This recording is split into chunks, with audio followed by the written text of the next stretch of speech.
States in maintaining the peace in our region is something that is much appreciated by all the countries in the regions and the Philippines especially. We continue to look to the United States for that continuing partnership and the maintenance of peace in our region. The relationship between the United States and the Philippines, to state the obvious, has very deep roots.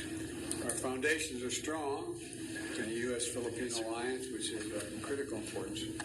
For decades, the alliance has strengthened both of us, I believe, and one of the things I want to talk about today is how we continue to strengthen that and work together on the things that are of greatest concern to you. I think I woke you up election night. I called you so late to congratulate you, but it's a great victory, and my best to your wife as well. The relationship between the United States and the Philippines, to state the obvious, has very deep roots.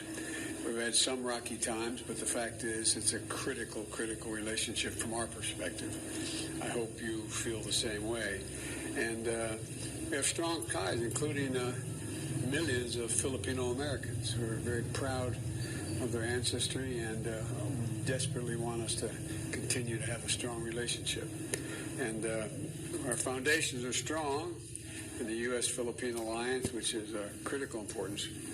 For decades, the alliance has strengthened both of us, I believe, and one of the things I want to talk about today is how we continue to strengthen that and work together on the things that are of greatest concern to you.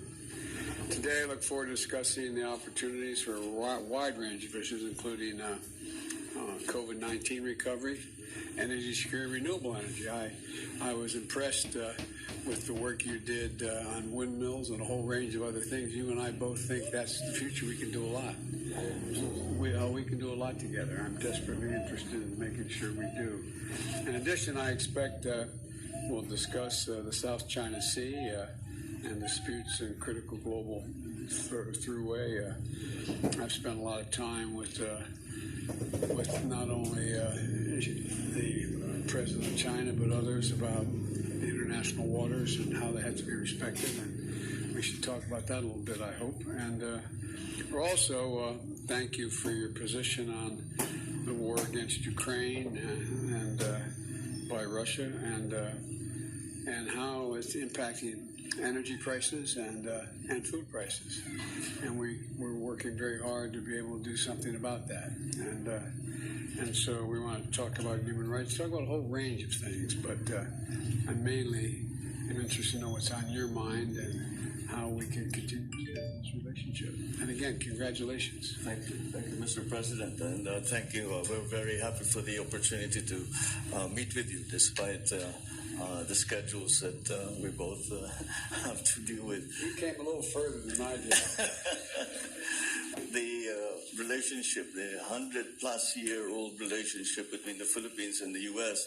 continues to evolve as we face the challenges of this new century and the events that we have been watching over the past few months, really. So we have very much to discuss in terms of redefining, I suppose, in many ways.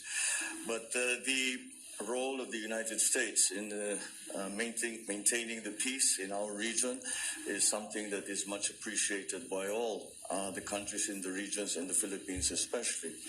We feel that we are especially fortunate because we have a very strong foundation of a very long relationship and strong relationships on various facets, not only political, not only diplomatic, but also economic.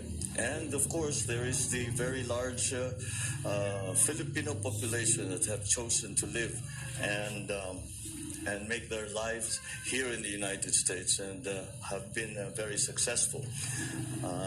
Again, we would like to thank the United States for the massive help that we received during the pandemic with the provision of up to almost 36 million doses of vaccines very early on, ahead of some of the other countries, and for that we are very, very grateful.